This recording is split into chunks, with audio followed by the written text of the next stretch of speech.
Olá, companheiras e companheiros, sejam bem-vindos e bem-vindas mais uma vez no programa Arte e Resistência.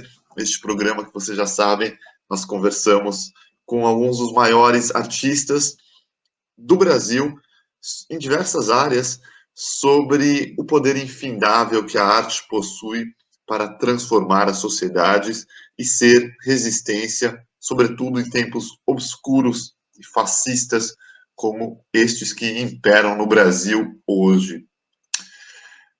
Se você ainda não assistiu aos programas anteriores do Arte e Resistência, não deixe de conferi-los, eles estão todos listados na playlist do programa na TV 247. Eu vou falar rapidamente com quem que eu já falei. Eu já conversei com Caco Ciocler, com Sérgio Manberti, com Chico César, José Roberto Aguilar, Renato Aroeira, Tom Zé, Paulo Betti, Zé Cabaleiro, Elisa Lucinda, Lucélia Santos, Bem-vindo Sequeira, Jacques Morenbaum, Zé de Abreu, ou seja, só grandes nomes de artistas responsáveis e conscientes com relação ao momento em que vivemos, e este programa possui essa ideia, essa missão de articular essas ideias e de reunir estes artistas também. Aproveito para dizer, se você ainda não segue o Arte e Resistência no Instagram, não deixe de fazer isso, a descrição, aliás, o endereço do Instagram está aqui embaixo, na descrição do vídeo, inclusive o link da playlist também está aqui embaixo, tá bom? Bom, hoje eu vou conversar com mais uma pessoa interessante, vocês verão, então vamos à nossa conversa, mas antes de mais nada, como sempre, vinheta.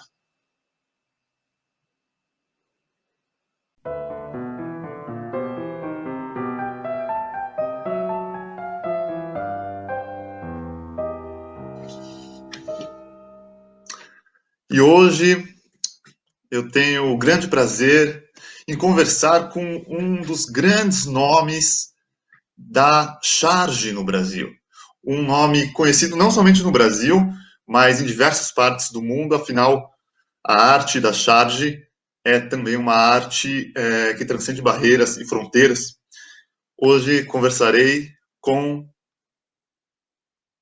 Carlos Latuffi. Olá, meu caro. Como é que tá, Jean? Tudo bem? Tudo bom? Prazer em tê-lo aqui. Prazer é todo meu. Bom, antes de mais nada, devo perguntar como é que você está sobrevivendo e passando aí nesses dias sombrios e macabros de Brasil, né? Jean, estou no automático. Estou no automático. Não tenho pensado muito sobre isso, não. Tenho tido uma rotina assim, meio semelhante a alguém que está preso. Ou seja, horário para acordar, horário para almoçar, horário para caminhar, para trabalhar. Eu tenho tentado criar uma rotina e tenho tentado reinventar o meu tempo. E sempre, claro, isolamento social, álcool gel, máscara, face shield, mas eu tento não pensar muito nisso, não. Às vezes a ameaça bate à porta, né? Perdi um primo para a Covid recentemente, tenho amigos que estão com Covid, né, tem sempre a ameaça de você poder estar também com Covid em algum momento, de algum descuido no supermercado, numa saída, então é complicado, mas eu tenho tentado levar no automático mesmo. É, porque não é somente a questão da saúde física que a gente tem que cuidar nesse momento, né? Saúde mental, emocional também. A gente vê muitas Sem dúvida. pessoas combalidas por causa dessa questão. Inclusive, eu quero comentar com você e com o público do 247 sobre, sobre uma matéria horrível, tristíssima, que saiu hoje no 247, que fala sobre dados de óbito e de nascimento no Brasil. E o mês de abril, até agora, até primeira semana, até o dia 7 de abril, aponta pela primeira vez na história mais óbitos do que nascimentos no Brasil. O Brasil é um país que sempre cresce, né? Não parou de crescer. E em tempos normais, veja só, meu caro, em tempos normais, existe o triplo de nascimentos do que óbitos. Ou seja, para cada pessoa que morre, nascem 3 bebês, né? E agora passou, morre mais gente, pelo menos em abril, do que nasce. Isso aí demonstra bem que a população está sendo dizimada. A população está sendo dizimada. Então, não é exagero falar que isso se trata de um genocídio. Evidentemente que se trata de uma doença, né?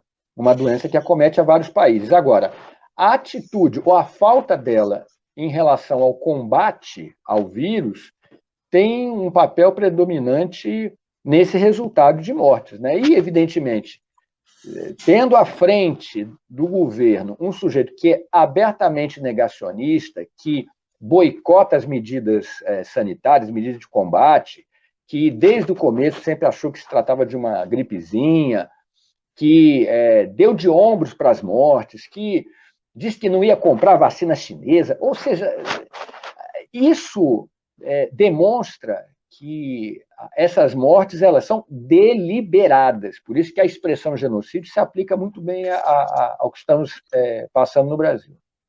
Eu estou de pleno acordo, inclusive, nós não podemos deixar que isso, quando passar tudo isso, que tudo isso se perca no esquecimento, né?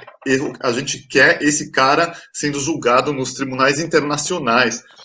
Afinal, existem dados científicos que provam isso. Se ele tivesse feito as medidas necessárias, que é um mínimo de humanismo, né?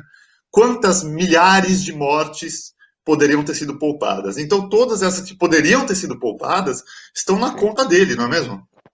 Sim. E obviamente que assim isso tem muito a ver com o trumpismo, né? O trumpismo e o bolsonarismo são pragas, né, que são muito semelhantes, são cepas diferentes da mesma praga, que é o nacionalismo, que é a ignorância, que é a vanguarda do atraso, né? Então, o Trump representou isso nos Estados Unidos e o Bolsonaro como seu capacho aqui no Brasil. O trumpismo acabou, mas a gente vê hoje o legado dele com a quantidade de mortes, mesmo com o governo Biden acelerando a questão das vacinas, da vacinação, mas ainda assim o legado dele está lá. Né? Os Estados Unidos é um dos grandes dos países que mais sofre com Covid. E o Brasil, por ter uma liderança muito semelhante em mentalidade tosca, né? É uma caricatura ainda pior do que o Trump, está na mesma linha, está sofrendo também. E a gente só, digo, a gente só não está passando por uma situação pior porque temos o SUS. Então, uma das lições que serão muito importantes quando isso tudo acabar, porque vai acabar, uma hora acaba, se a gripe espanhola, que foi bem pior, acabou, isso aqui vai acabar, mas uma dessas lições é defender o SUS com unhas e dentes. Porque essa vanguarda do atraso aqui no Brasil, por mais de uma vez, já investiu contra o SUS. Então é muito importante. Hoje é Dia Mundial da Saúde, 7 de abril, lembrar da importância do SUS e que se não fosse o SUS, a gente estaria numa situação bem pior. Sem dúvida. E é aquele velho papo que pessoas conscientes sobre política já sabem há muito tempo. Na hora que a coisa aperta, só quem tem a possibilidade de segurar as pontas é o Estado, é um Estado forte. Claro, né? claro. Se for o setor privado, é alimentar essa questão do genocídio, porque aí paga quem pode, e aí quem vai morrer é sempre o pobre. Né? Inclusive, isso tem que ser levado sempre em consideração também, que no Brasil, entre as pessoas que morrem, obviamente, quem morre primeiro e quem morre mais é o pobre, é o favelado e é o vulnerável, né? Então isso não pode ser esquecido também, não é mesmo? E não é à toa que o Congresso está passando aí uma lei para autorizar a iniciativa privada a comprar vacina, porque está morrendo pobre e rico, agora tem que morrer só pobre, né? Exatamente. Cara, você falou que hoje é o Dia Mundial da Saúde, é verdade. E hoje é um dia também importante que comemora, a gente pode comemorar, entre aspas, com certo alívio hoje, que é o quê? É o dia, 3 anos atrás exatamente, o presidente Lula estava sendo preso, 7 de abril de 2018. Eu fiquei pensando hoje, já pensou se ele estivesse preso ainda? Que tragédia que seria. Que bom que pelo menos isso a gente conquistou, né? A soltura dele e a recuperação, pelo menos até agora, dos poderes dele, né? Eu me lembro bem quando isso aconteceu, eu até desenhei para o Brasil 247, né? O Brasil 247 tem sido assim uma plataforma muito importante de se fazer charges da situação do Brasil, né? Minuto a minuto. Então, eu acho que o castelo de cartas realmente caiu, né? Ficou evidenciado mesmo que se tratou de uma conspiração. Aqueles vazamentos de conversas do Dallagnol, da Lava Jato também evidenciaram a participação estrangeira da Casa Branca, da CIA, né? Tanto que o próprio Dallagnol foi enfático, né, que a prisão do Lula foi um presente da CIA. E assim houveram situações também de intervenções, como no caso da Bolívia, né, sendo que a Bolívia tem um desfecho fantástico, né? Que reação linda, né? Um ano depois, aquilo para mim foi um fenômeno, sabe? Tudo aquilo foi um fenômeno para mim. Eu nunca imaginava que em um ano um golpe militar clássico aplicado sob um governo eleito democraticamente pudesse ser revertido em tão pouco tempo. Assim, foi realmente notável, né?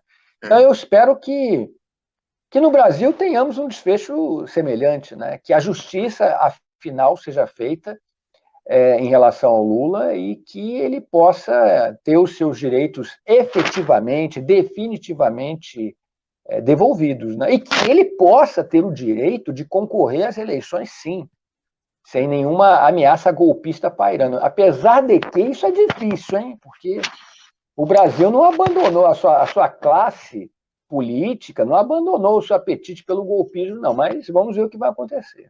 E se tratando de Lula, tudo pode acontecer, né? O Lula é um fenômeno, né? Assim, que a gente se surpreende a cada dia com ele.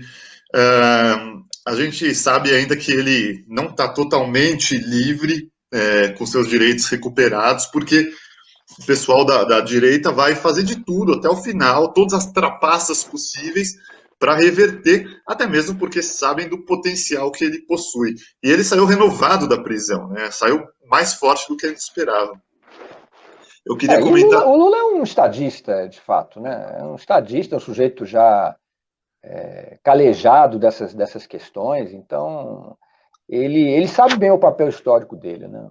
E eu tenho para mim que assim setores responsáveis por essa conspiração, por esse golpe que o afastou, a ficha deles caiu porque se imaginou que o Bolsonaro, ao assumir, ele pudesse fazer o jogo. E Sim. Ficou evidenciado que o Bolsonaro não tem. O Brasil é um país oligárquico.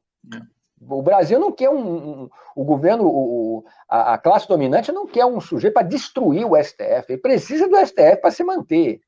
Exatamente. Então, a intenção é manter o status quo, não é reverter. Né? E isso, não é destruir. Entendeu? E agora, felizmente o Bolsonaro não é o Erdogan, porque se fosse o Erdogan, meu amigo, nós nem estaríamos fazendo essa conversa agora. Você sim, apesar de que aí tem aí onde você está, tem uma base pró-Erdogan boa, muito boa. Agora, aqui, no Brasil, eu não estaria tratando disso aqui em live, muito menos fazendo charge. A sorte é que o Bolsonaro é tosco, ele é um oligofrênico, ele é tosco. É um fascista tosco. Exatamente. E dizendo isso, é legal que você já puxou por aí, porque eu quero justamente abordar o seu trabalho de charges e tem diversas áreas sobre isso. E uma das áreas que eu queria abordar é justamente o fato de você trabalhar uma crítica mundial mesmo, né? Você está sempre ligado mundialmente, inclusive eu fiquei feliz quando eu vi que você aborda o Erdogan, que é realmente um assunto assim ainda desconhecido, acho que aí não somente no Brasil, mas no Novo Mundo de modo geral. Enquanto que aqui, a Alemanha, veja só, a Alemanha é o país que mais tem turcos no mundo, depois da Turquia. Sim. Então, a gente convive com turcos assim a todo momento, todo santo dia. E os turcos, como os judeus, como os árabes, brasileiros, americanos, japoneses, são plurais, lógico. Então tem erdoganista aqui e tem totalmente anti-Erdogan também. Né? Que fugiram de lá.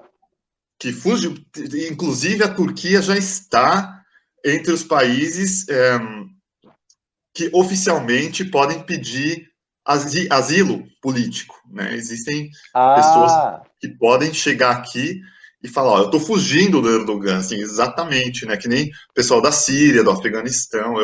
A gente conhece algumas pessoas aqui, inclusive. não, já E teve gente que foi parar na delegacia por causa de charge minha na Turquia. é, Isso é um horror, um terror. A Turquia é um terror. é, E você está e, falando da Alemanha, a Alemanha vem sendo chantageada pelo Erdogan já faz tempo. Já faz tempo. O Erdogan, ó, ou vocês não dançam conforme a minha música, ou eu abro aqui as fronteiras e deixo os refugiados sírios invadir a Europa pela Alemanha. Já falou isso várias vezes já. é muito complicado esse trabalho que o cara está fazendo, porque a Turquia vinha em um diálogo de anos com a Alemanha, um diálogo diplomático, porque a Turquia sempre quis entrar pelas portas da frente na União Europeia. Isso, A Alemanha sempre isso. segurou as pontas para não receber mais ainda, assim, não receber descontroladamente imigrantes, né? E agora, quando entrou o Erdogan, ele faz exatamente esse jogo que você fala, e tem mais uma coisa que eu acho que pouca gente sabe aí no Brasil, que é o seguinte: ele se comunica, inclusive, com o partido de extrema-direita alemã, que é o Ah, partido neonazista. sim, Você imagina isso? sim. Ah, claro, isso aí. Meu amigo, quando você vê o Netanyahu se aproximando de um cara como Viktor Orbán, que é nazista de carteirinha, é antissemita de carteirinha, nada te É, surpreende. Nada te claro. surpreende. É, Não tem mais, hoje não tem mais vaca sagrada. Tudo é é, possível.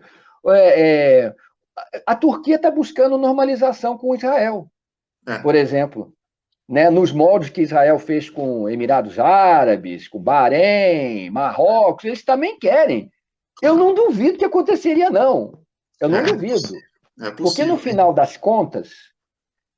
das contas, ô Jean, esse papo de religião é pano de fundo. É pano de fundo para enganar trouxa. Claro. Porque a base do Erdogan é tudo religiosa. É Sim. que nem a base do Bolsonaro. É. Né? E Assim grande parte como é do Netanyahu. isso, exata. Assim como você tem essa extrema direita aqui no Brasil que nem nome tem, né? É uma extrema direita que nem é o bolsonarista, mas assim é genérico. Não tem uma organização, como tem, por exemplo, lá na Turquia os Grey Wolves, como tem em Israel os carranistas, É. né? Então assim, hoje aquilo que você imaginava que não era possível acontecer, né, acontece. A base de gente como Netanyahu, como Bolsonaro, como o Erdogan, é de gente da extrema-direita, gente cega por nacionalismo barra religião, e são bois de piranha. É tudo, por isso que eles chamam isso de gado aqui no Brasil, que é a verdade. Porque o Erdogan, ele tem esse discurso para a base dele, mas ele faz negócio tranquilamente, seja com Israel, seja com os chamados inimigos, e faz acordo direitinho do gás, do petróleo, faz tudo direitinho. No final das contas, não tem esse negócio de islamismo, judaísmo, cristianismo. É a grana, meu amigo. São as Claro. relações econômicas, é a geopolítica. Bom, meu amigo, você é meu inimigo? Tudo bem. Mas vem cá, se a gente construir aqui um gasoduto que vai atravessar o meu país e o seu, nós vamos ganhar muito dinheiro. Beleza? Beleza. Então a gente deixa nossas diferenças de lado, a gente continua com nossa retórica para as nossas bases, mas a gente faz negócio. O Erdogan é exatamente assim, é um sujeito pragmático, entendeu? Então, nada. Agora, o lance dos direitos humanos, o argumento dos direitos humanos, ele é um argumento muito flexível, né? Porque, por exemplo, os Estados Unidos fala muito dos uigures, se eu não me engano, é um segmento étnico lá na China. Isso. Mas aí você fica pensando, por que será que os americanos estão tão preocupados com os direitos humanos na China? Por que será que não se preocupam com os direitos humanos na Arábia Saudita, por exemplo? Né? Então, essa coisa é muito... Né, esse jogo da geopolítica é muito cretino. Ele é muito cretino, né?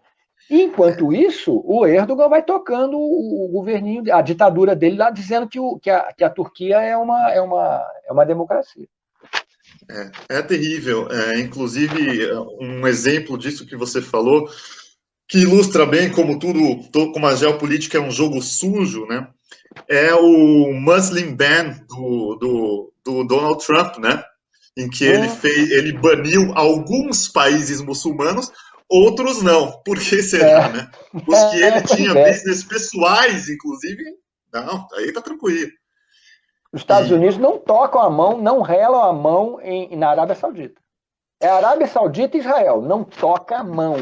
Se tiver alguma medida na ONU para criminalizar, para atacar, criticar essas violações que a Arábia Saudita comete, não passa. Não passa nada. E eu gostei da charge que você fez, duas charges que eu quero comentar. Uma delas é justamente essa amizade, né, que se deu agora, esses acordos de paz entre Israel e Emirados Árabes e tudo mais. Na hora que saiu esses acordos, quem conhece a situação já sacou no primeiro momento o que é, né? E é lógico que os palestinos se sentiram completamente traídos, com razão, né? Claro. Porque que irmandade árabe é essa se o teu primo vai fazer acordo por dinheiro, por poder com quem está te oprimindo no momento, né? É normal. E a Liga Árabe também, a Liga Árabe, ela é muito, ela come na mão de Washington, ela come na mão de interesses dali, locais, regionais também, não vale nada também, não. A verdade é essa, a verdade é que, assim, os árabes, que eram muito mais unidos lá na época da Guerra Fria, né, os anos 60, anos 70, até os anos 80, depois disso, agora é cada um por si.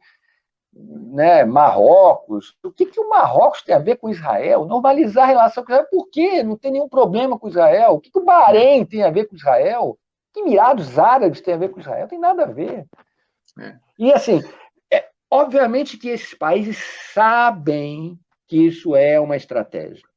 Sim. Né? É mais uma estratégia para Israel se colocar como um país que, né, olha, nós estamos sempre estendendo a mão pela paz, né?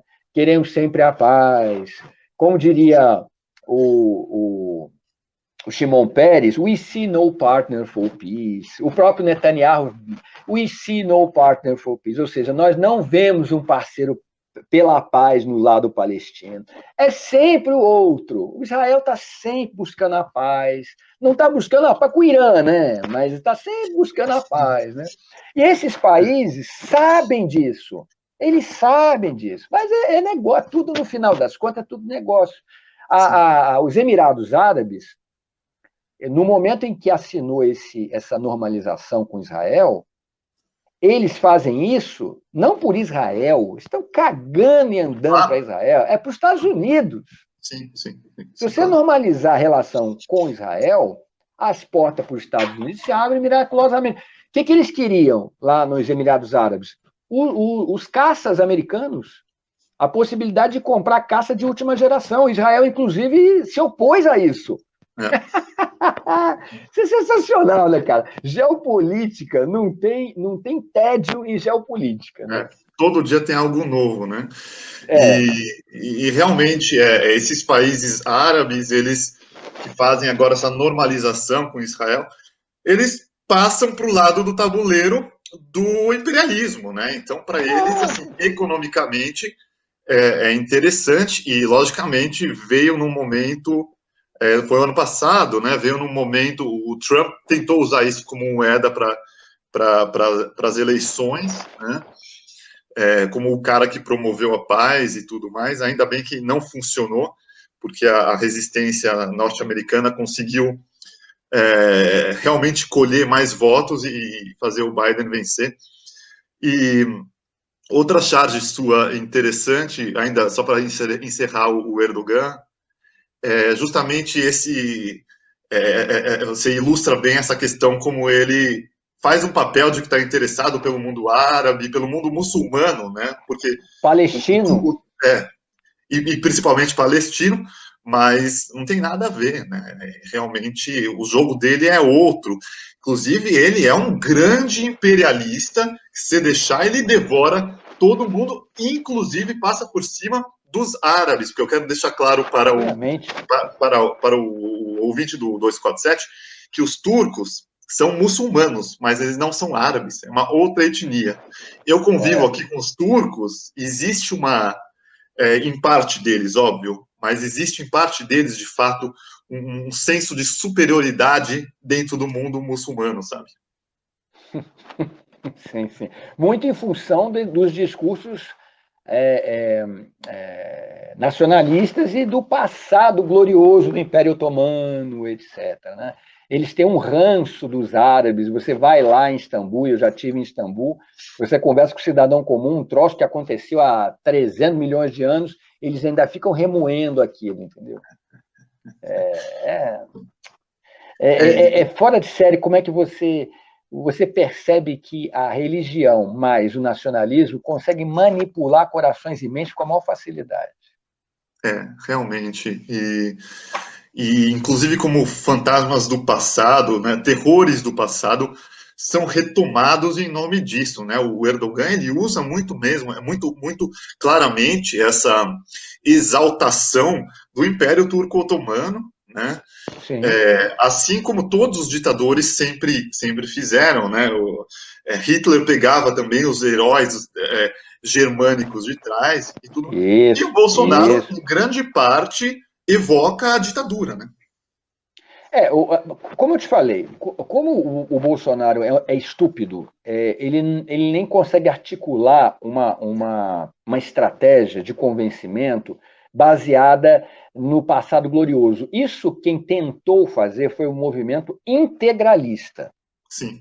O movimento Plínio Salgado. integralista do Plínio Salgado dos anos 30, que era assim, o fascismo tupiniquim, esse trabalhava nos mesmos moldes, com exceção da questão racial, que não era tão arraigada para eles. Tinham Não era negros, factível. inclusive, que faziam parte das fileiras do integralismo. Né?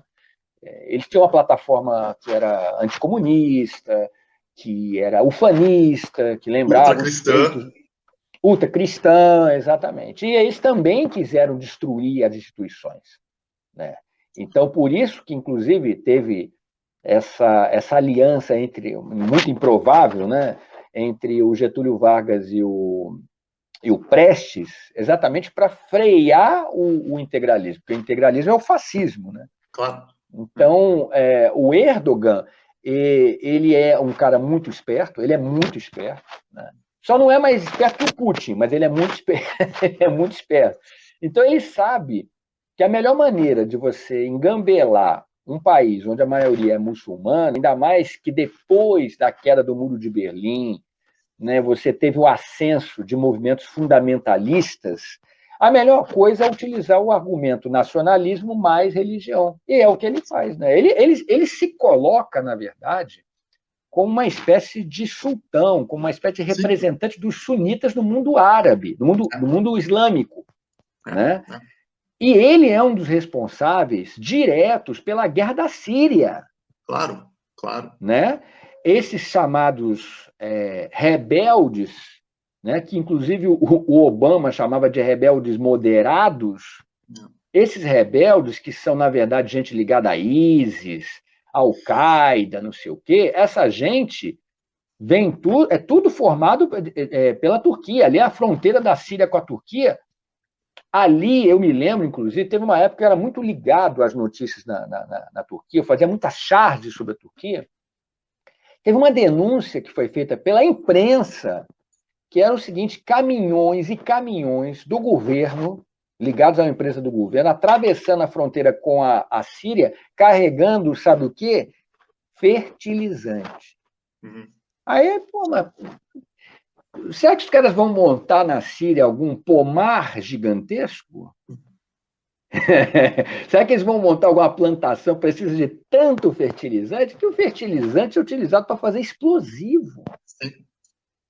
Então, assim, o Erdogan, se fala muito no Assad, o Assad, em termos de perigo para o Oriente Médio, é mínimo comparado com o Erdogan. O Erdogan é ameaça para toda aquela região, não só da Europa, como também do Oriente Médio. Ele é um fator desagregador, o Erdogan.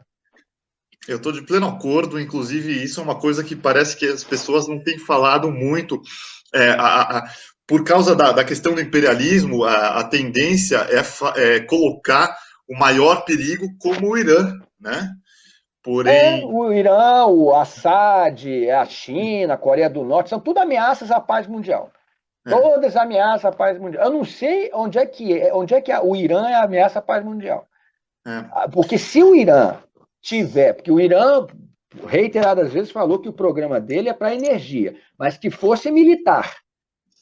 Se os Estados Unidos, se a Alemanha, se a França, se a Inglaterra, se o Paquistão, se a Índia, se Israel tem o direito de ter armamento nuclear, por que o Irã não pode ter? Claro. Se a Rússia pode ter, a China pode ter. Por que não pode? Por que assim, ter um clubinho militar, um clubinho nuclear, em que uns podem e outros não podem? Lógico. Né? Aí obviamente entra de novo a Arábia Saudita e tudo mais, porque aí entra os sunitas com os xiitas e tudo mais, né? Isso. Realmente é um jogo sujo. Agora, deixa eu te perguntar uma outra coisa sobre essa questão de charges do mundo islâmico e tudo mais. Como que você vê essa questão tão famosa sobre a caricatura de Maomé e tudo mais? Pois é. Na época em que teve essas charges, bom, é muito importante a gente entender o que aconteceu. Um jornal dinamarquês da extrema-direita, que no passado, inclusive, tinha links com a ocupação nazista, resolveu fazer uma espécie de concurso de charges sobre Maomé. Veja bem, quando você parte desse princípio, que você vai fazer charge de Maomé, já tem uma suspeita nessa intenção. Já sabendo que para o muçulmano desenhar, seja uma ilustração glorificando Maomé, isso, eles são iconoclastas. Só de você fazer isso já é ofensivo. Se eu quisesse fazer uma ilustração de Alá, de Maomé, ilustração, sobre como eu imagino e tal, isso já é ofensivo para eles. Então, se você organiza um concurso de charges sobre Maomé, isso já parte do princípio que você quer ofender os muçulmanos. Tudo bem. Fizeram esse concurso de charges. Claro, não poderia dar outra. Aí teve aquela reação, né? Dos muçulmanos e tal. Setores, inclusive, mais radicais e tal. Posteriormente a isso, você teve, para reforçar esse concurso, você teve o Charlie Hebdo. O Charlie Hebdo chegou e falou o seguinte: não pode desenhar Maomé? Então vamos desenhar. E dobraram a aposta. E publicaram no jornal as charges de Maomé, do jornal dinamarquês, e, posteriormente, as próprias. Eles mesmos fizeram charges sobre Maomé. Do tipo assim, Maomé de 4, com a bunda para cima, com uma estrelinha no cu, esse tipo de coisa. Então, veja, uma coisa é você fazer críticas de como a religião, a fé muçulmana é manipulada por gente inescrupulosa, em função de pautas políticas. Isso é uma questão, né? Que eu inclusive, já fiz isso. Eu já fiz críticas a respeito disso. E faço, sempre que necessário, faço. Não só a respeito do islamismo, mas do judaísmo, do cristianismo, seja lá qual for a religião que se utilize para fins políticos. Isso é uma coisa. Outra coisa é você pegar e colocar um Maomé de 4 com a bunda para cima. Bom, se me fizerem uma charge de Cristo com a bunda para cima, para mim não vai me ofender, porque eu não sou religioso. Agora, para quem é. E aí é o seguinte, a charge ofende qualquer um. Por isso que toda hora você fala assim, é preciso ter cuidado, é preciso ter cuidado. Quando é para falar de Israel, geralmente é assim, né? É preciso ter muito cuidado, Latuf. Todo mundo me mandando ter cuidado, como se eu fosse uma criança de 5 anos que não tivesse a menor responsabilidade. Você tem que ter cuidado, Latuf. O lance é, a charge, ela ofende. Mas você tem que saber ofender pelos motivos certos. Que ela vai ofender, ela vai ofender. Se ela não ofender, ela não está funcionando. Ela vai ofender. Agora, se eu faço uma charge de um soldado israelense matando um palestino, ou mesmo a charge no Netanyahu torcendo o cadáver de uma criança palestina, de onde caíam votos, e por essa charge eu fui tido como o terceiro maior antissemita do mundo, eu estou ofendendo? Estou, mas pelos motivos certos. Agora, se você põe um Maomé de 4 com a bunda para cima, isso não é uma questão política.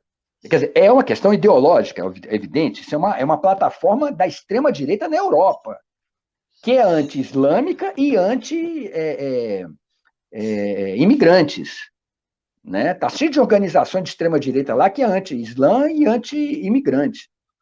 Né? Pegida, então, aí na Alemanha tem o Pegida, né? Então, as charges de Maomé, elas foram feitas para agredir os muçulmanos em função de uma plataforma política da extrema-direita europeia. Isso é uma coisa. Isso é uma coisa. A outra coisa é você entrar dentro de um estúdio, né, de uma redação do Charlie Hebdo com uma Kalashnikov na mão e derrubar quem tivesse na frente, derrubar os artistas que fizeram aquelas charges. Isso é uma coisa que, em hipótese alguma, eu posso concordar. Em hipótese alguma, eu posso concordar.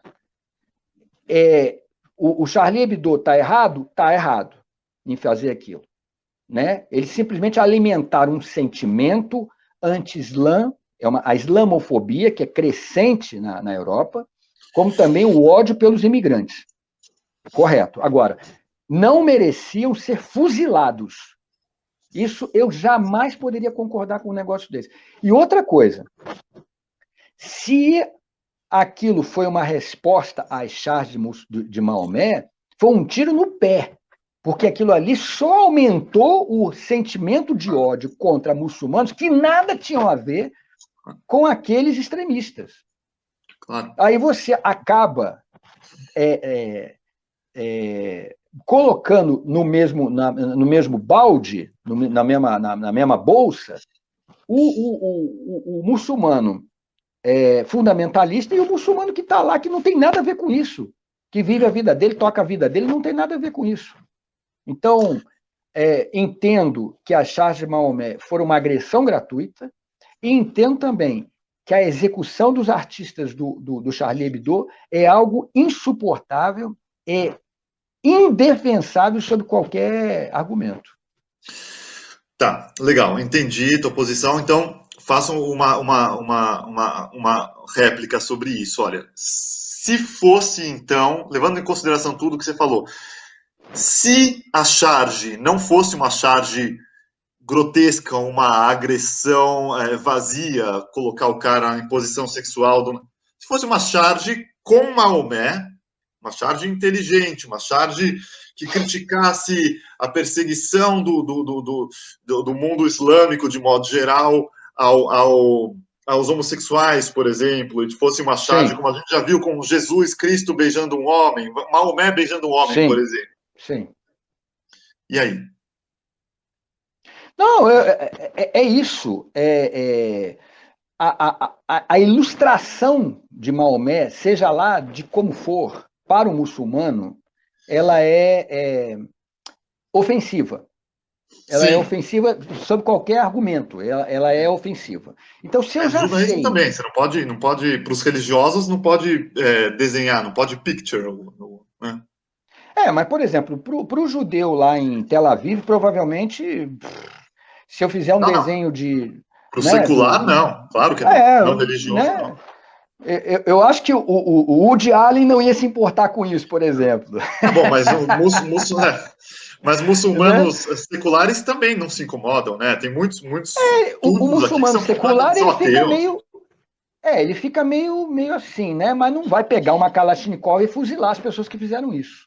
Né? O que não se pode afirmar é que essa resposta foi justa. Essa não foi uma resposta justa. A ideia de você fuzilar um artista porque ele desenhou alguma coisa que você não acredita ou que não concorda, ninguém pode concordar com isso, ninguém pode Isso aceitar isso. não Né? tem nem discussão, né? Realmente. Não tem Agora, discussão. minha questão é essa, então. Então, um artista que faz uma charge dessa forma, o Maomé beijando um homem, ou sei lá, alguma coisa assim, que é uma coisa que não é uma agressão vazia e gratuita, né? É uma crítica construtiva sobre uma postura do mundo islâmico, de uma parte do mundo Mas islâmico. se eu já sei que desenhar Maomé do jeito que for vai ofender os muçulmanos, eu preciso saber o que eu quero com esse desenho. Porque, por exemplo, no caso do Charlie Hebdo, o que eles queriam era simplesmente agredir os muçulmanos. Sim, não, Se o que eu tira quero. isso para lá. Deixa o Abdon para Não, pois lá, mas realmente. é isso. Se eu Tira não a quero agressão. agredir os muçulmanos. Por exemplo, eu tenho um desenho que é assim. Nossa sexualidade não é da sua conta. Se eu não me engano, é isso. É um casal, é um homem e uma mulher, um homossexual e uma lésbica. Os dois estão fazendo o dedo do meio para uma fileira de religiosos. Ali tem um imã, tem um rabino, tem um padre e tem um pastor. Então, isso é uma maneira de criticar a manipulação, a, a homofobia promovida pelas religiões. É possível fazer uma charge criticando essa homofobia fundamentada por religião, inclusive islâmica. É possível fazer isso sem colocar Maomé para simplesmente ofender, agredir. Claro, É claro. possível fazer isso. Então, É isso vai de possível. acordo com o chargista. Isso de acordo com o chargista. Sim. Sempre é possível, há diversas possibilidades. Mas o artista deve possuir sua liberdade artística. Você acredita nisso, Deve, dessa forma. claro, sem dúvida, sem dúvida. Agora, o artista ele vai sofrer ataques de todo tipo. É. Então, eu sou o melhor exemplo disso. Né? Se eu recebesse ataque só de Israel, tudo bem, mas eu recebo ataque de todo mundo, pô. Recebo ataque de todo mundo. Mas eu sigo sempre essa máxima. Né? Como diria o Glauber Rocha, a função do artista é agredir, é violentar. Então, perfeito. A charge é a mesma coisa. A charge não é uma ilustraçãozinha, não é um mangá, não é um papel de parede. Ela é feita para você, para te prender a sua atenção e fazer você refletir. Se você fica ofendido, tudo bem. Agora, por exemplo, tem uma charge que uma vez eu vi, muito bem feita, inclusive uma charge calhorda, canalha, que era um bolsonarista, camisa da seleção, bermudinha, bombadão, bermudinha camuflada, mijando no túmulo da Marielle. É uma charge? É uma charge, mas qual é o o intuito dessa charge, né? Teve um desses chargistas da Suécia, que participou desse concurso de charge na Dinamarca. Eu acho que ele é sueco. Ele fez uma charge do Maomé como porco. É. Qual é a intenção disso daí? É uma questão política? Embora essas duas sejam diferentes, né? Porque a primeira de fato mostra, ela serve de alguma maneira, ela quer ilustrar o desprezo que o bolsonarista tem pela vida de uma pessoa executada. Mas quem fez aquilo ali, repare, quem é chargista entende a linguagem da charge. O bolsonarista não era uma caricatura. Ele estava bem desenhado, o que significa que o chargista estava endossando aquilo ali. Era um chargista da direita, entendeu? Pelo que você contou, eu pensei que era gozando. Não. Eu poderia fazer essa charge. Mas se eu faço essa charge, eu coloco uma coxinha, ou eu coloco um boi, um cara escroto no desenho, mas não. O cara tá bonitinho, bem desenhadinho, fortinho, bonitinho, cabelinho direitinho. Aquilo ali é para mostrar. É discurso de ódio aquilo ali, contra a Marielle. Discurso de ódio, claro, isso é discurso de ódio, entendeu? Depois eu não vi mais. O cara acho que nem assinou. Ou se assinou foi um pseudônimo, porque essa gente é covarde também. Essa gente é covarde. É diferente até nos Estados Unidos, ou mesmo lá em Israel, você tem os caras que fazem os desenhos e banca a opinião, né? Eu não faço, eu não tenho pseudônimo, eu banco. Agora, essa gente não tem cara, não tem nome, é tudo covarde. Então, o sujeito para desenhar o Maomé como porco, isso aí é para atacar. Para atacar a gente consegue fazer. Mas é preciso saber, quando você faz um desenho, uma charge, você precisa saber o seguinte: está a serviço do que essa charge? Do que ela está a serviço, essa charge? Eu vou aproveitar que a gente está conversando sobre charge, em função desse concurso de charges na Dinamarca. O Irã lançou um concurso de charges sobre o Holocausto. É um tema leve, né? É um tema que não tem debate, né? É um tema bem leve. Então, por quê? Porque, obviamente, o governo iraniano tem a sua plataforma política, né? E eles têm um discurso questionando a veracidade do Holocausto, né? Que tem muito a ver com os revisionistas. Bom, eu participei desse concurso, foi em 2006. Eu tirei o terceiro lugar. Estou sempre tirando terceiro lugar, nunca chego em primeiro, né? Estou sempre tirando terceiro lugar. Ou foi segundo, agora não me lembro. O meu intuito de participar daquilo ali foi exatamente... Bom, vou aproveitar que os olhos do mundo estão nesse concurso de chá do Irã, e, para mim, questionar o Holocausto é bobagem, é uma cretinice, porque o Holocausto foi um evento histórico. Você não precisa cavucar muita coisa na Europa para descobrir que aquilo aconteceu. Eu tive num lugar muito pouco provável, que foi Creta, que é uma ilha na Grécia, e lá mesmo está cheio de monumentos dos partisãs e cidadãos comuns que foram fuzilados pelos nazistas quando eles ocuparam a Grécia. Então, para mim, isso aí isso é história. Isso é, para mim, é que nem a questão dos armênios, né? Que para os turcos é um assunto... Não se fala genocídio armênio na Turquia. Você pode ser preso. Você pode ser preso. Eu acho até que, assim, o sujeito revisionista, ele quer escrever um livro dizendo que o Holocausto não existiu, escreva. Mas isso é a mesma coisa que dizer, como tem gente que escreve dizendo que a escravidão não foi tão ruim assim. É discurso de ódio. É discurso de ódio. Né? É discurso de ódio. Então, o que acontece? Teve gente nesse concurso que questionou a veracidade do Holocausto. Fato.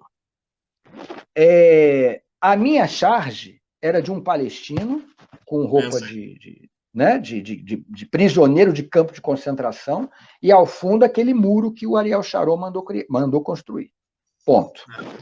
Por conta dessa charge, até hoje, eu sou chamado, inclusive, de negador do Holocausto. Até hoje. Negador do Holocausto. Uma coisa que eu nunca fui.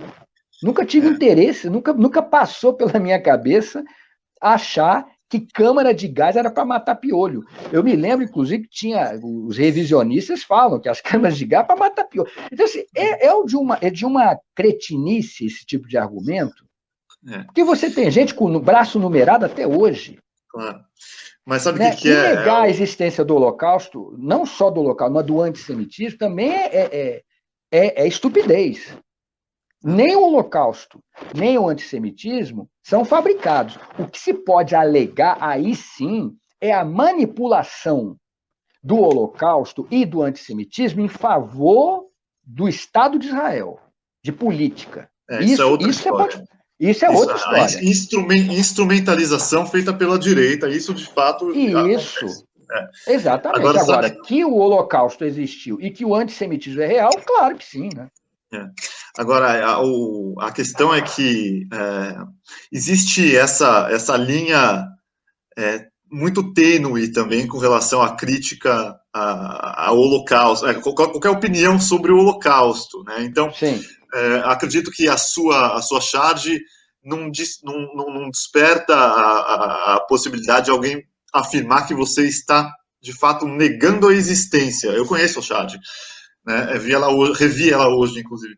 Mas eu acho que existe a possibilidade de o que é discutível, né? Uma coisa que poderia ser estendida à mesa, de cogitarem que houve uma banalização, porque campo de concentração não é a mesma coisa, e você sabe disso, do que a Cisjordânia atrás do muro de Israel.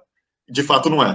Não é mesmo? Não. Eu entendo que você quis fazer um paralelo para mostrar e tudo mais, e isso existe na arte, inclusive, existem poetas judeus que escreveram coisas do tipo: judeus, por que vocês estiveram do lado do oprimido, por que vocês passaram para o lado do opressor e tudo mais. Existe isso, realmente.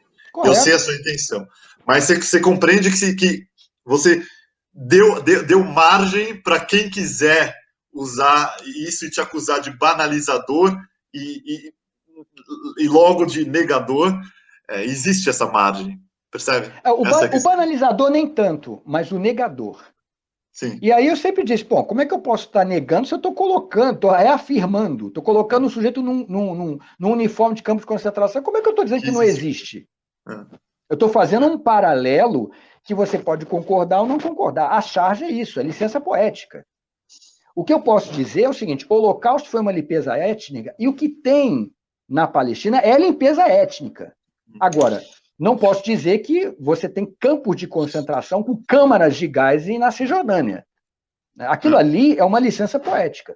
E mesmo que eu dissesse isso, mesmo que eu dissesse que a Cisjordânia é Auschwitz, mesmo que eu dissesse isso, eu não estaria negando o Holocausto. Verdade. Negar o Holocausto é outra coisa. Sim, você dizer que aqueles milhões de judeus, os 6 milhões que morreram nas câmaras, não morreram.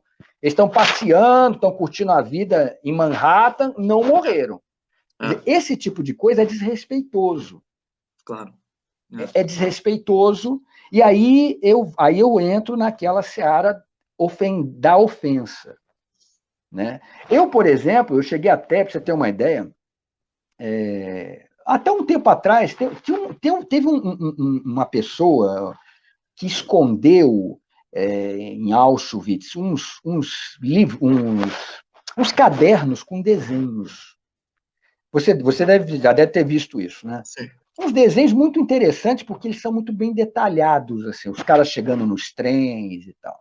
Aí eu peguei um daqueles desenhos e refiz o desenho. Né? Eu refiz o traço, tudo direitinho. E foi uma experiência esquisita. Foi uma experiência muito esquisita. Porque quando você está desenhando algumas coisas, já, você está vivendo aquela coisa que você está desenhando. Por exemplo, Fazer charge sobre Bolsonaro é mole, faço com a mão amarrada nas costas. Agora, teve desenhos que eu fiz sobre violência policial que eu senti. Eu senti mesmo. Eu senti, eu vi. Aquilo que eu estava desenhando foi como se eu estivesse testemunhando. Então, quando você desenha, dependendo daquilo que você desenha, você está conjurando forças. Eu não sou um cara crédulo, mas eu posso te afirmar que conjura. Você sente uns arrepios, você sente umas coisas diferentes. Aquele desenho, eu fui refazendo aquele desenho. No momento que eu estou refazendo, eu estou vendo as expressões das pessoas, eu estou vendo, né? Então, tem desenhos que quando você faz, você sente. Aquele desenho que eu fiz da Hebraica, que você deve conhecer também, né? Que tem os fantasmas. Eu vou te contar uma história desse desenho que ninguém sabe. Só tem uma pessoa que conhece essa história. É uma grande amiga minha. Você vai saber e o pessoal do 247. Tá. Quando eu fiz aquele desenho, aquilo foi uma revolta muito grande que eu tive, né? De ver um fascista nazi dentro de um clube judaico consagrado como era a Hebraica. Então, tinha lá, teve a manifestação do lado de fora, mas, independente disso, o fato de terem permitido que um sujeito como aquele entrasse é inaceitável. Então, eu fiquei muito revoltado com aquela cena e fiz aquele desenho, que são dois fantasmas com roupas de campo de concentração, cabeça raspada, dizendo assim, veja só, eles não aprenderam nada com a história. Bom, esse desenho rodou muito as redes sociais judaicas, etc. Como sempre, fui acusado de antissemitismo, blá, blá, blá, o mesmo de sempre. Mas aí aconteceu uma história curiosa. Como eu te falei, determinadas coisas que você desenha, você conjura, você toca em coisas que são reais. Aquilo é papel e caneta, mas é real. No momento que você colocou no papel, vira realidade. Quando eu fiz esse desenho, eu estava aqui em Porto Alegre. Eu saí, fiz o desenho, publiquei, saí. Não sei se eu fui comer alguma coisa, fui fazer a compra de alguma coisa, não sei. Eu saí. Nisso que eu estou voltando para casa, eu encontro uma pessoa que estava vindo na minha direção uma roupa listrada com uma estrela amarela. Eu estou falando isso agora, eu chego a me arrepiar. Não era uma estrela de Davi, não. Era uma estrela de cinco, não, 1, 2, 3, 4, 5 pontas. É uma estrela de 5 pontas. Mas, meu amigo, você acaba de desenhar dois fantasmas com estrela de Davi amarela e roupa listrada.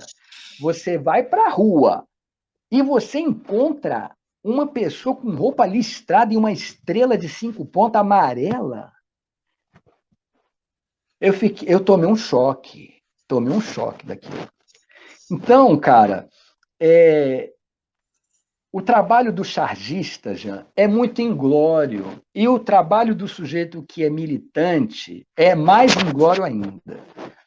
Eu já recebi todo tipo de ataque que você possa imaginar, de todos os lugares que você possa imaginar. Mas faz parte. Infelizmente, agora, só eu sei como é ser chargista.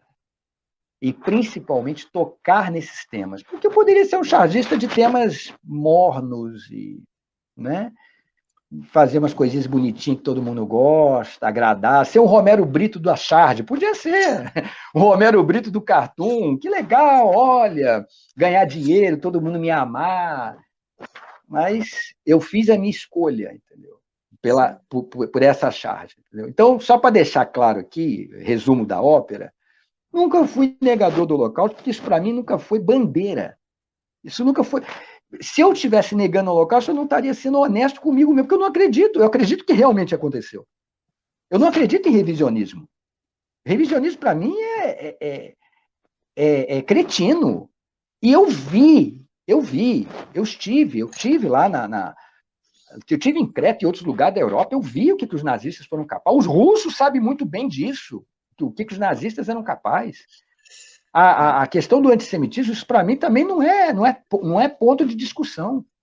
O antissemitismo é histórico, ele existe, assim como existe o ódio ao judeu, você sabe bem disso, ódio ao judeu, ódio ao gay, ódio ao negro, ódio ao gordo, ódio ao muçulmano, tem ódio de todo tipo. A mulher, ódio de todo tipo, sabe? Por que não haveria ódio ao judeu?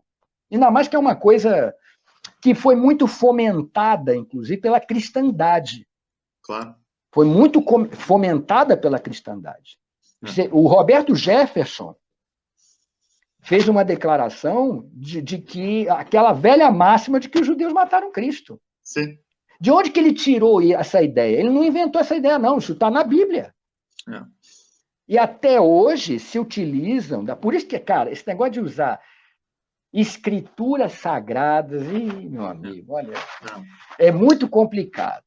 Então, certo, como foram os judeus que entregaram Jesus para ser julgado por Pilatos, então é isso. E você tem gente que, baseado nessa premissa bíblica, que para mim, um livro como a Bíblia não pode ser levado como um livro histórico, se você se basear historicamente num livro que fala de dilúvio, que fala de Sodoma e Gomorra, de gente subindo aos céus, ressuscitando. Você tratar isso como se fosse o Karl Marx, não dá, né? Se fosse verdade concreta, não dá, né? Então, infelizmente, acontece isso. O Holocausto aconteceu, o antissemitismo é real, ponto final. Para mim, nunca foi debate. Sim. Poxa, falei demais, Jean, desculpa. Não, eu vou deixando o meu convidado falar, não sou de ficar cortando, não.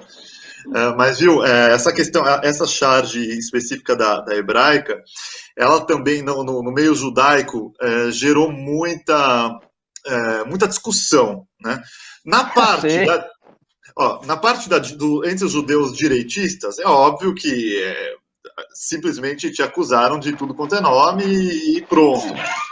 Mas isso não me interessa. Os judeus de direita, a gente sabe como funciona a opinião. Agora, dentro dos judeus de esquerda, os judeus progressistas, surgiu uma discussão mesmo, né?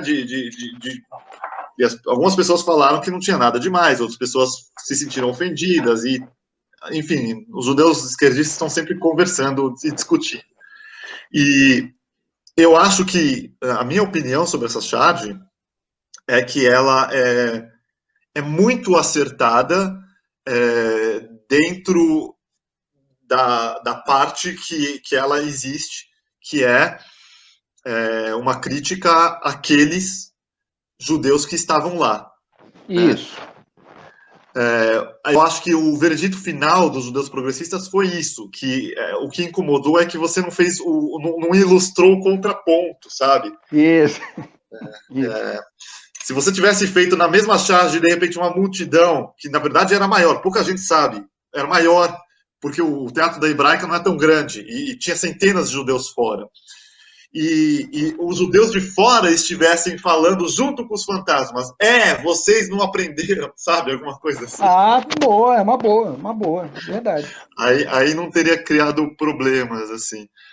Mas. Eu espero que um dia, Jean, esses judeus que dizem vocês não aprenderam, seja a maioria. Eu espero que isso aconteça algum dia. Claro, é o que a gente espera.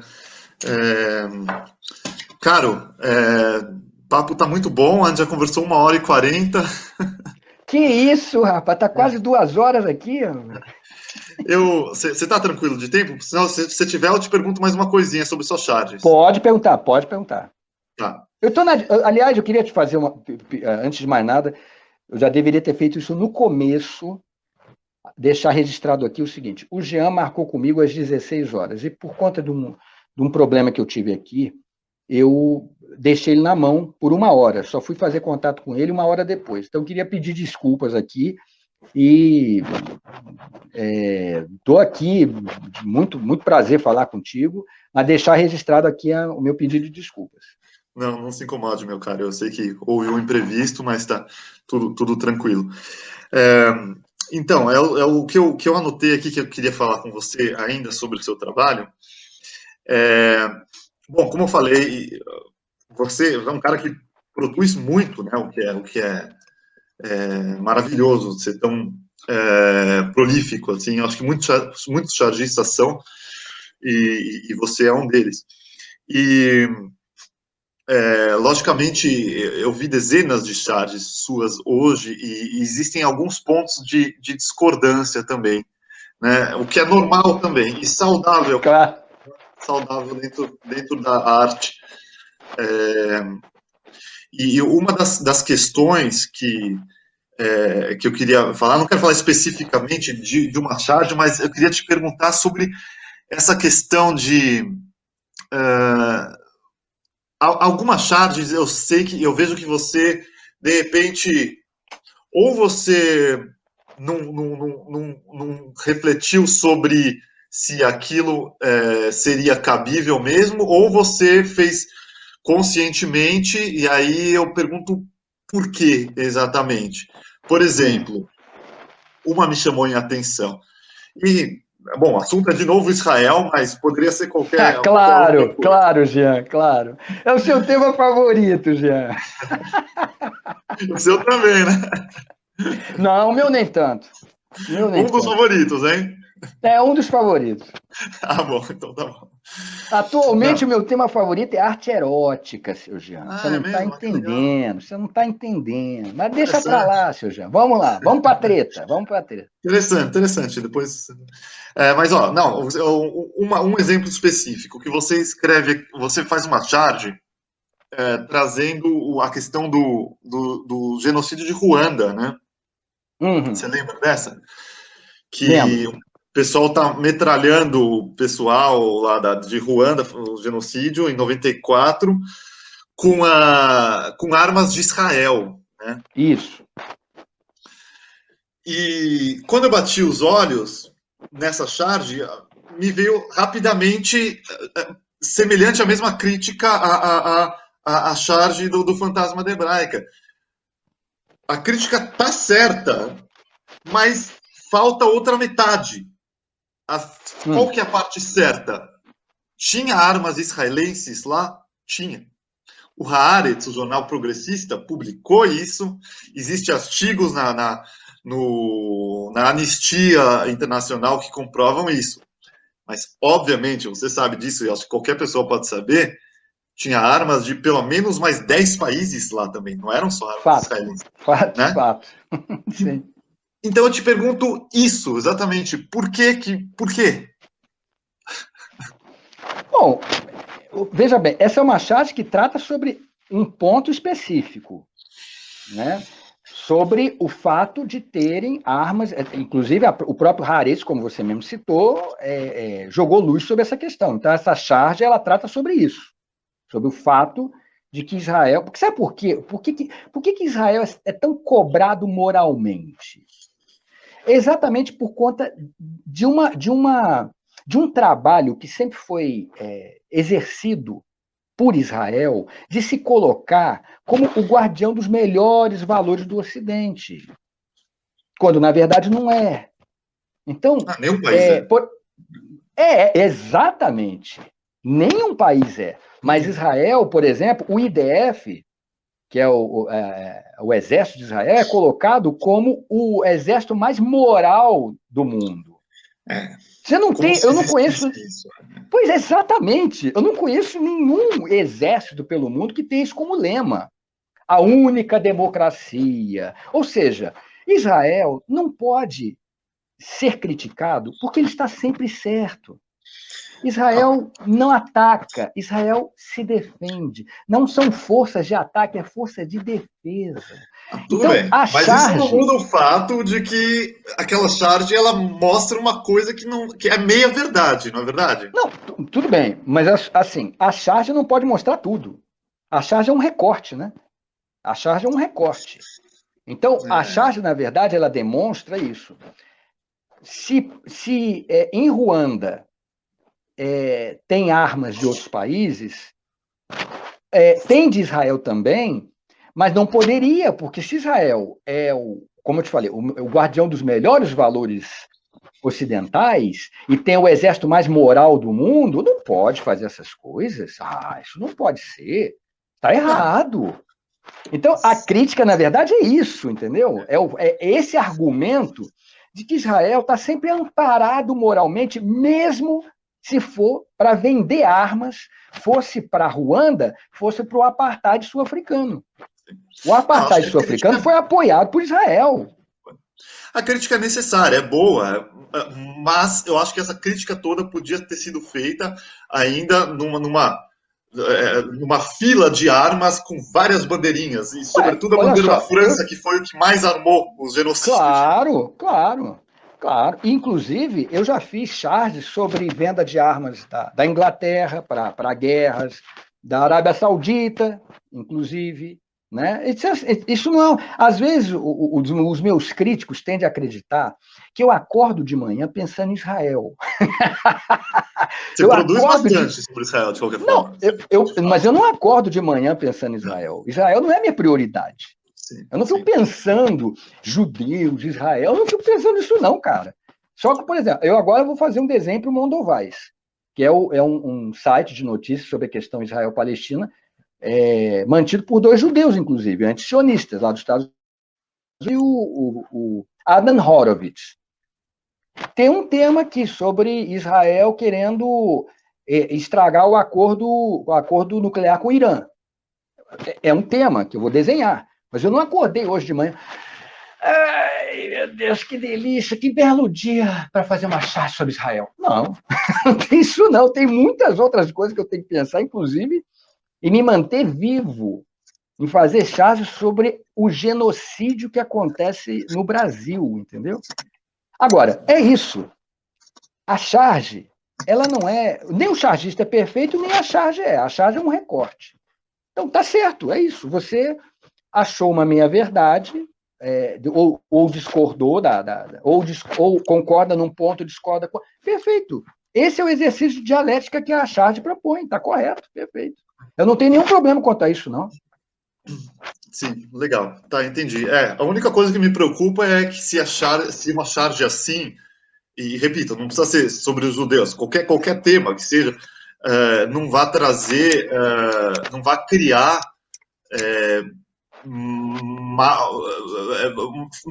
mais desinformação e, de repente, pessoas que assistirão, que verão essa charge e falarão: nossa, você sabe quem que deu as armas todas para Ruanda? Israel. Compreende? Sei. A charge, você pode ter várias leituras da charge. Né? Pode ser que alguém tenha essa leitura, pode ser que alguém chegue, é o Latuf antissemita de novo atacando o nosso querido Israel. Vai ter gente pensando X e Y a respeito da charge. O papel da charge é esse mesmo. Entendi. Tá, legal, cara. E você quer falar sobre o seu... É verdade que você está fazendo trabalho erótico e tal? Claro que é verdade.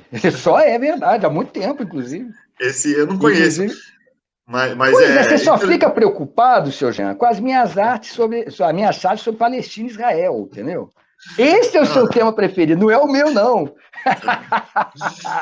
que acontece esse é o seguinte, é um dos meus temas preferidos. Eu sei que é, seu Jean, eu sei que é. E você fala com paixão, já vi isso acontecer antes, eu já vi. É um tema que... Assim, eu não conheço, talvez seja o Woody Allen seja o único judeu que, se for tratar esse assunto, vai tratar como vai dar a mínima. Tá, legal. Né? Vai ser blasé. Os outros todos que eu já conversei, nenhum deles age blasé quando vai tratar desse assunto. Mas sobre a arte erótica para mim, eu já tem anos que eu faço arte erótica. É uma espécie de válvula de escape. Sim. Porque toda vez, como eu te falei, toda vez que eu tenho que fazer um desenho sobre, fosse a questão palestina, fosse a questão na Turquia, seja a guerra no Iraque, seja a violência policial no Brasil, eu sou obrigado a mergulhar num mundo obscuro, um mundo que você não quer estar. Eu sou obrigado a chafurdar nesse mundo, né? E muitas vezes eu vivo aquilo, como eu te falei, eu vivo aquela situação que eu estou desenhando, eu vivo. Então, esse mergulho no Thanatos é muito ruim, né? Você desenha gente morta, gente sendo torturada, cadáveres. Agora, por conta desse negócio de Covid, olha, eu nunca desenhei tanto túmulo, caixão, cadáver, o tempo todo lidando com a morte, entendeu? A morte está do lado de fora da minha casa, me esperando para me levar, e ela está no momento que eu estou desenhando. Então, a arte erótica, em contraposição ao Thanatos, é o Eros, né? É a energia de vida, é falar do gozo, é falar do sexo, do prazer. Então, eu faço muita arte erótica exatamente para desanuviar, né? Para ter contato, me manter em contato com energias de vida, porque energia de morte, sendo um chargista que lida com temas da geopolítica e lidando com os temas do bolsonarismo, sim, e da Covid, isso sim, é 24 horas. Isso sim, eu acordo de manhã, eu olho para qualquer lugar, é Covid. Só isso que você fala. No mundo, tá? No mundo inteiro. Eu tento ver uns filmes, me distrair com outras temáticas, né? Mas, assim, infelizmente, é um tema que... esse realmente, às vezes, acordo de manhã pensando que eu tenho que fazer uma charge sobre a próxima desgraça do dia. Sim. Então, a arte erótica é uma tentativa, uma maneira de me conectar, né? A essas energias de vida, né? E na ditadura era subversivo, né? Era uma maneira também de o desenho erótico, né? Na época da ditadura militar no Brasil, existia essa questão também, né? O Carlos Zéfiro, que foi um cara que o nome dele não era esse, né? O Carlos Zéfiro, ele fazia as revistinhas de putaria, e o Carlos Zéfiro ele usou pseudônimo, né? Sim. As revistinhas de putaria dele, nossa, foram muito famosas. Não tinha banca no Rio que não tivesse. Isso no passado, nos anos 70, por aí. Depois, até o editor da revista Med, o Otacílio, o Ota, que é um cartunista, ele resgatou o artista, né, o que fez, lançou um livro com os trabalhos dele, apresentou ele era vivo na época, era um funcionário do Banco do Brasil, sujeito pacato, casado, não tinha nada daquele perfil de comia todo mundo, não tinha nada disso. Tempos depois ele morreu, infelizmente. Sim. Agora, você não vai acreditar, seu Jean. Eu já fui atacado até pelas artes eróticas. Pelos moralistas. Até feministas já me atacaram por conta dessas artes. Sim. É uma alegria, seu Jean. Eu tinha que ser sadomasoquista, sabe? Essa coisa da vela no peitinho, tomar porrada, porque assim, é tanta porrada que eu já tô até rindo, assim. Eu tomo porrada, acho graça. Faz cócega, porque é o tempo todo tomando porrada. Todo o tempo. Esse negócio de sionismo, de tomar porrada de sionismo, de Israel, isso aí já é tradicional. Eu tomo porrada de todo tipo que você possa imaginar. Às vezes das pessoas mais improváveis. Assim. Já recebi ataque de família, eu já recebi todo tipo de ataque. Mas, ao mesmo tempo, eu fico feliz porque é uma maneira de você escrever a história, entendeu? É uma maneira de você não passar pelo mundo, pela vida, incólume. Sabe? Isso é muito legal. Né? É uma maneira de você viver as coisas intensamente. Às vezes é um saco, porque você quer simplesmente fazer um desenho para se distrair, mas tem sempre... Eu fiz um desenho uma vez, Jean, que era o seguinte. Eu tinha feito uma charge anteriormente a isso, eu fiz uma charge criticando o chamado feminismo radical, chamadas Radfem. Aí eu fiz um desenho que era assim, feminismo, aparecia uma mulher com um machado pronta para quebrar, partir a corrente de uma bola de ferro que estava presa no tornozelo dela, escrito assim, machismo. Então, isso era o feminismo. O feminismo, abre aspas, radical, que são as radifem, era a mesma mulher com o mesmo machado, só que ao invés de ser uma bola, é um cara com o pescoço num tronco. Tá. Fiz essa charge, né? Nem é uma questão minha discutir radifem, feminino, não é a minha questão. Eu resolvi fazer aquela charge. Eu fui atacado de todo lugar. Tomei porrada direto das feministas. Aí o assunto passou porque eu comecei a receber apoio naquela época não tinha bolsonarismo, mas de coxinha, de gente anti-feminista. Aí eu falei, vou parar por aqui, porque não é essa a minha intenção. Não, tá maluco, eu não tenho nada a ver com essa gente. Aí deu errado. Eu não sou antifeminista. Deu errado. Não sou antifeminista, não tem problema nenhum com o feminismo. Beleza. Aí eu fiz um desenho que nada tinha a ver com crítica, com charge, com feminismo, nada, zero. Era uma cena de homenagem a Troar. Era uma mulher de 4, transando com um sujeito que não aparecia, estava assim meio nebuloso, e um cara na frente, ajoelhado, assim, e ela segurando o rosto dele, dizia assim, eu te amo. O cara aparecesse comigo, inclusive. Eu te amo. Meu amigo, isso é uma cena de homenagem a Troar. Isso não tem nada a ver com crítica política, com análise do feminismo, nada. Era um desenho erótico. Eu tomei, muita porrada. Por quê? Porque disseram, das feministas, de segmentos, né? Segmento, porque não existe o feminismo, existe os feminismos. Disseram que, por exemplo, eu acho muito bonitinho aqueles cordõezinhos no tornozelo, né? Feminino, né? Eu acho aquilo lindo, eu tenho um tesão por aquilo ali. Eu sempre faço, sempre que eu posso, eu coloco a mulher com aquele cordãozinho.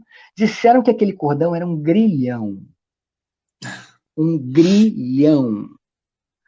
Que a mulher estava de 4, porque aquilo era a submissão da mulher. Disseram que aquela mulher era uma namorada, que aquilo era um pornô vingança, que eu tinha sido traído e que aquela mulher era uma ex-namorada minha que eu estava expondo. Eu até perguntei assim, se ela aparecer, eu me retrato. Apareça. Me mostra quem é essa ex-namorada, que eu nunca tive ex-namorada desse tipo, mas se tiver, me mostra quem é, que eu quero conhecer. Disseram até que aquela mulher era uma metáfora a Dilma. Nossa. Entendeu, seu Jean? Então, cara, eu já estou assim, vacinado. Eu não estou vacinado contra a Covid, mas vacinado contra esses ataques, nossa, é o tempo todo. É bolsonarista, são os coxinha, são os islamistas do Erdogan, são os defensores da ditadura no Egito, são os sionistas, são os sionistas aqui, lá fora, são feministas radicais. Você escolhe todo tipo de. Já me chamaram de racista. Olha, é o preço que você paga por ser charlista. Infelizmente é isso, mas sei lá vi. Bom, você está de acordo com esse, tipo, você se colocou com livre-arbítrio nessa posição, né, você desenha o que você quer e tal, tem outros chargistas que não vão por esse caminho, como você mesmo falou, é uma escolha sua, né? É isso, eu entendo que o chargista, ele tem um papel histórico, né? Assim como o Fidel escreveu, a história me absolverá, a história me julgará. Ela não vai não sei se ela vai me absolver, não. Mas, assim, vai ter gente para me chamar de antissemita, vai ter gente para me chamar de antisionista, vai ter gente para me chamar de esquerda, vai ter gente para dizer que eu sou, na verdade, de direita, vai ter gente para dizer que eu sou machista, vai ter gente para dizer que eu sou tudo. Mas eu também parto muito daquele princípio do Elvis, né? Falem bem, falem mal, mas falem de mim. No momento que estão tratando, significa que a charge ela está cumprindo o papel. Né? Quando é um desenho que não suscita nada, ele falhou. Se a charge passou em brancas nuvens, ela falhou. Então, se você concorda ou se você discorda, se você se manifesta por conta de uma charge, a charge cumpriu o seu papel. Então, para mim, o mais importante. Eu estou com a câmera aqui, ô Jean, porque assim, a bateria já foi para o saco, então eu estou com um fio aqui carregando. Por isso que eu Tranquilo. tirei do pedestal lá. A charge, no momento em que ela suscita esse tipo de reação, seja positiva ou não, ela está cumprindo o seu papel. Né? Se eu sou alvo de ataques, é porque eu estou sendo relevante, estou produzindo relevância no meu trabalho. Porque existe aquela expressão: ninguém taca pedra em árvore que não tem fruto. Se eu estou sendo atacado, é porque essas charges, seja por um lado ou por outro, elas estão suscitando debate. Isso é muito positivo. Né? Isso está para além do chargista. Depois que eu virar comida de minhoca, as charges que eu fiz vão continuar suscitando debate. Isso é muito importante. Então, por isso que é fundamental que o chargista tenha essa noção histórica e que não Sim. pode ter medo, ele não pode sucumbir a patrulhamento ideológico, que se ele Sim. fizer isso, ele fica aparelhado. Eu não quero ser aparelhado, eu quero pensar por mim mesmo, eu quero ter a minha opinião. Certa ou errada, eu quero ter a minha opinião. E fazer com que as pessoas reflitam sobre isso. Então, se você, Jean, viu uma charge minha e refletiu, concordou ou discordou, perfeito. Você fez isso, eu te segurei ali, eu não, a charge, segurou você para ter uma reflexão sobre um tema, cumpriu o seu papel histórico. Sim, entendo. Essa é a posição que todas as artes devem ter, né? Eu, enquanto músico, espero isso mesmo, né? Que uma peça musical desperte isso na pessoa. Você vai gostar ou não, é outra coisa, né? Você é clássico, né? É, Musicista clássico. isso, Eu, compositor. eu sou suspeito, cara. Você é compositor? É. Cara, isso é maravilhoso, isso é maravilhoso. Obrigado, obrigado. Você toca que piano, né? Eu sou piano, violão e clarineta, mas a questão mesmo é composição mesmo. Você, obviamente, você viu aquele filme Pianista. É, pianista. Eu acho, cara, piano é uma coisa sagrada. Piano, para mim, é sagrado. Eu tinha vontade de ser músico, sabia, seu Jean? Eu tinha É vontade de mesmo? ser músico. Mas a gente tem que saber a gente tem que saber os nossos limites, saber a gente nasce para o quê? Eu não nasci para música, infelizmente. Sei. Tinha um cara que você provavelmente deve conhecer, chamado Vladimir Horowitz. Sim, Conhece, né? pianista, um dos principais. Tocou Sim. até 90 anos de idade. Isso.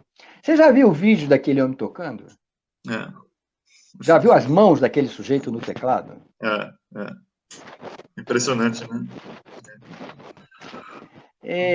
Deslizava. Aquilo ali, o cara nasceu para aquilo, né?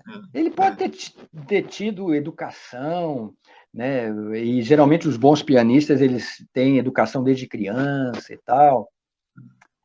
Que nem aquele filme, o Shine, né? Que é um filme maravilhoso, né? Também sobre um pianista que tinha problema mental.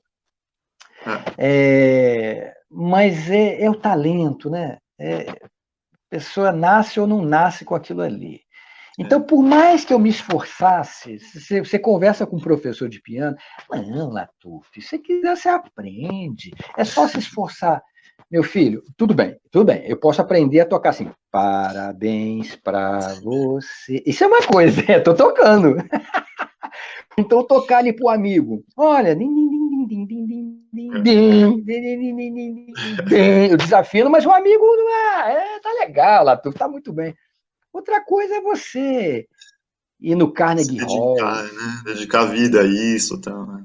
Uma coisa é você ir para um teatro, um Carnegie Hall da vida, diante de um Steinway Sons. É, é. Aquilo, você não pode. Um cara que não sabe tocar não pode vilipendiar um instrumento daquele. Aquilo é coisa sagrada, entendeu? É coisa sagrada. É Dá para verdade. sentir o cheiro daquela madeira Da madeira, né? vernizada. O instrumento Nossa, é um corpo, né? é um corpo maravilhoso. Então eu ficava vendo assim o Horowitz tocando piano, que coisa, meu Deus, que coisa maravilhosa. E o chargista, como a gente está discutindo aqui, é um trabalho inglório, é um maldito. O chargista é um maldito, ninguém gosta de mim, não. É a minha mãe que gosta de mim. Ninguém gosta de mim, não.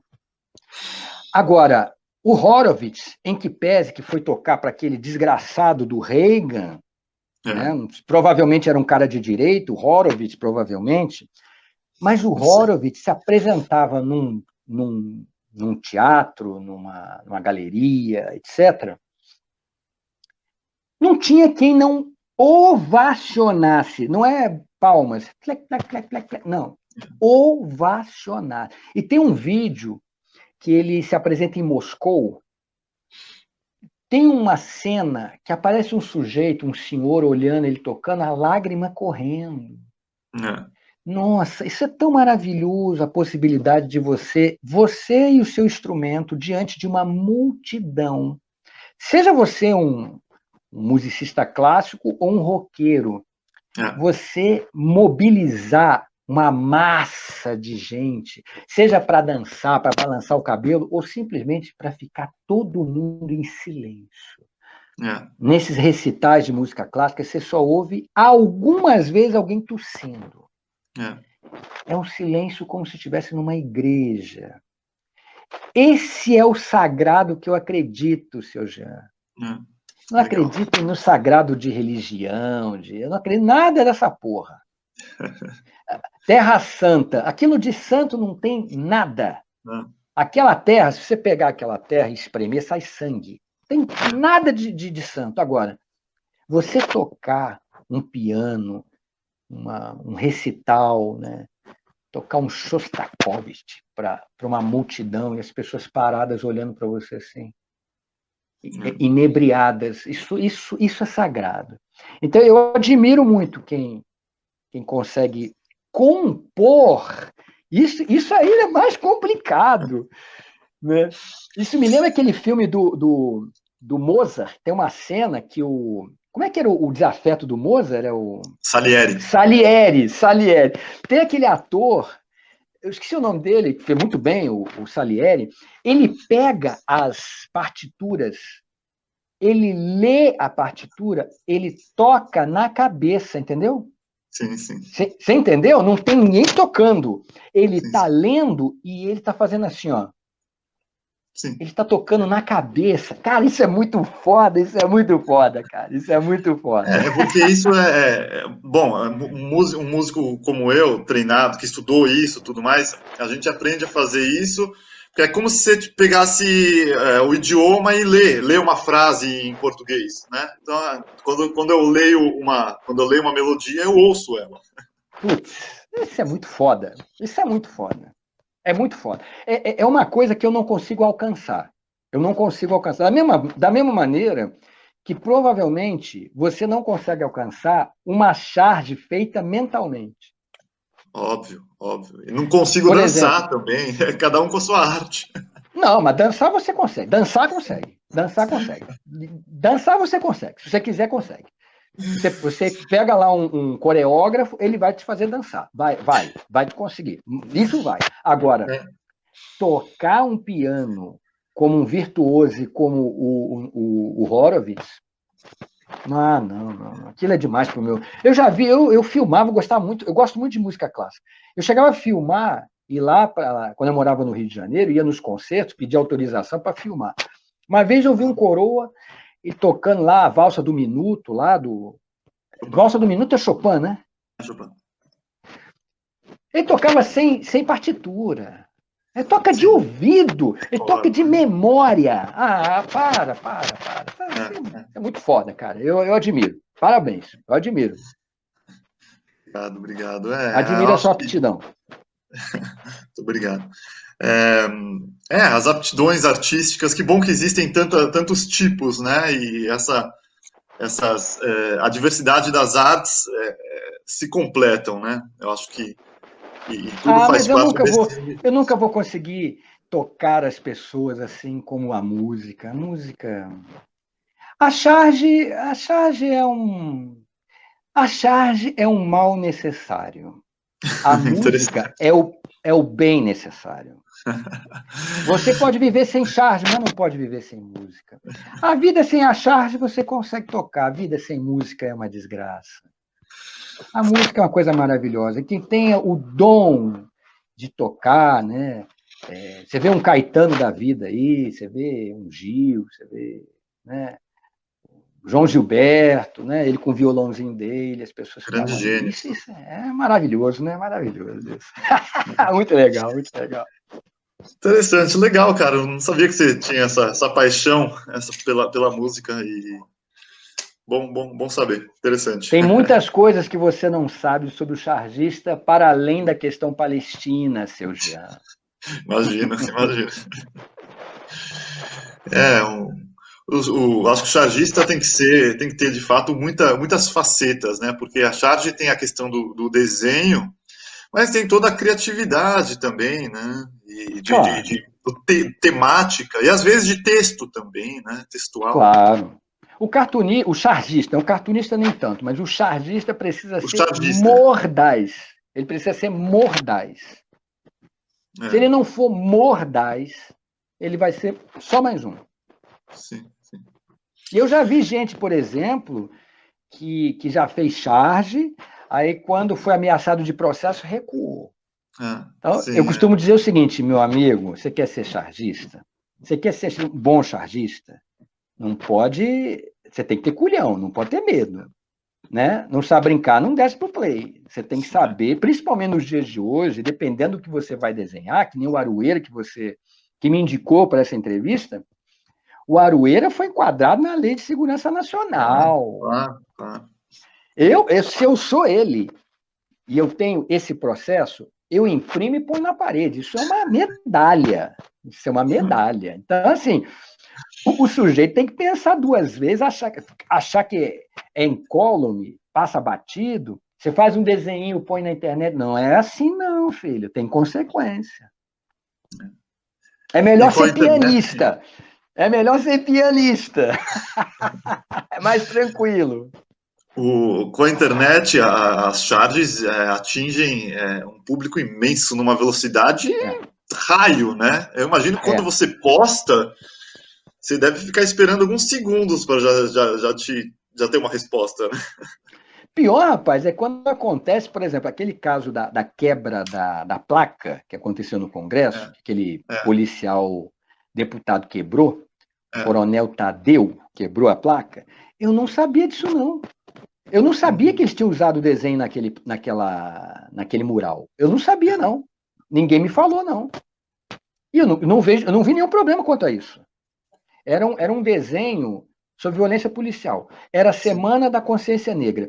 Se os organizadores entenderam que aquele desenho era representativo da questão e utilizaram, é uma honra para mim. Ótimo, fizeram muito bem. Agora, eu não sabia. Eu tava fazendo escuta de rádio, que, aliás, é outra faceta minha, né, de Eu adorar vi no seu rádio. Instagram, né? Pois é, adoro rádio. Eu fico ouvindo rádio de outros países, ondas curtas, etc. Eu estava ouvindo rádio. Aí, quando eu estava acessando ali o celular, a pessoa veio me falar, Latuf, quebraram um desenho seu no Congresso Nacional. Eu não sabia, meu amigo. Eu não sabia É, disso, não. é. Então, às vezes, A você pode arte estar viaja dormindo. para fora do mundo do artista, às vezes, né? Você pode estar dormindo, descansando, e a treta está rolando e você nem sabe. A charge é viva, Jean. A charge é viva. Isso é É, muito legal. Isso é fascinante, né? é, sem Só não dúvida. é mais fascinante do que uma partitura. Só não Uma, é mais fascinante que uma partitura. uma folha de papel que vira o fenômeno musical, isso é Puta, interessante, né? agora, para mim, é um absurdo você pegar um papel cheio de negocinho e ouvir mentalmente aquilo ali. Isso é muito foda. Tu tá maluco, tá muito foda aquilo. Muito foda, cara, muito foda. Legal, cara. Muito bom o nosso papo. Foi muito bom, foi muito bom. A gente tratou sobre vários assuntos. Foi muito bom. Legal, cara. Gostei. Espero que você tenha gostado também. Então, vou te chamar, fazer uma chamada para considerações finais agora, tá bom? Olha, só agradecer muito o seu interesse em me ouvir, isso é muito importante, né? O seu interesse em me ouvir, isso é muito, em debater, ótimo, eu sou pelo exercício da dialética, então te agradeço muito esse espaço, foi muito bom essa conversa, e parabenizá-lo pelo seu trabalho como pianista, isso é, ó, muito legal, piano é coisa maravilhosa. Compositor, na verdade, né? Compositor. E compositor, não, é mais, né? É mais, você não só interpreta, você compõe, ou seja, tem um conhecimento para além. Isso é maravilhoso, parabéns. E Obrigado, meu obrigado caro. a todos que nos assistiram também. Obrigado, muito obrigado pela presença, o papo foi bom e mandamos um abraço a todos os companheiros e companheiras da TV 247, sempre firme na resistência. Esse foi mais um programa Arte e Resistência e como vocês sabem, semana que vem nós estamos com um próximo convidado ou convidada. Um beijo a todos e como sempre, ninguém solta a mão de ninguém. Abraço. Joia, valeu.